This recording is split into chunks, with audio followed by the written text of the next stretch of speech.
રાજકોટની વાત કરીએ। રાજકોટમાં સ્થાનિક સ્વરાજ્યની ચૂંટણીને લઈને ભાજપ એક્શન મોડમાં આવી ગયું છે।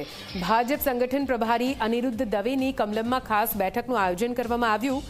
પદાધિકારીઓ અને કોર્પોરેટર્સ આ બેઠકમાં હાજર રહ્યા। પ્રદેશ મોરચાના હોદ્દેદારો, પ્રમુખ અને મહામંત્રી પણ આ બેઠકમાં હાજર હતા। કોર્પોરેશનની ચૂંટણીમાં ભાજપનો વિજય થશે તેવો વિશ્વાસ વ્યક્ત કરવામાં આવ્યો છે।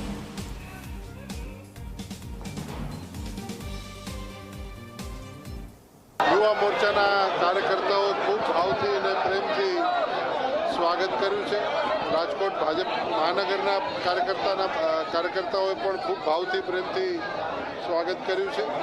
आज आखो दिवस सौ विविध श्रेणी बैठको विविध श्रेणी अंदर अलग अलग तबक्कानी अंदर कार्यकर्ताओं साथे वडीलों साथे बधा साथे एक बैठकનું आयोजन કર્યું છે અને આ એક સહજ પ્રક્રિયાનો ભાગ છે। ભારતીય જનતા પાર્ટી દેશના યશસ્વી પ્રધાનમંત્રી નરેન્દ્રભાઈ મોદી સાહેબના નેતૃત્વમાં ચોક્કસપણે જીતશે અને મહાનગરની અંદર પણ ભવ્ય વિજય પ્રાપ્ત કરશે।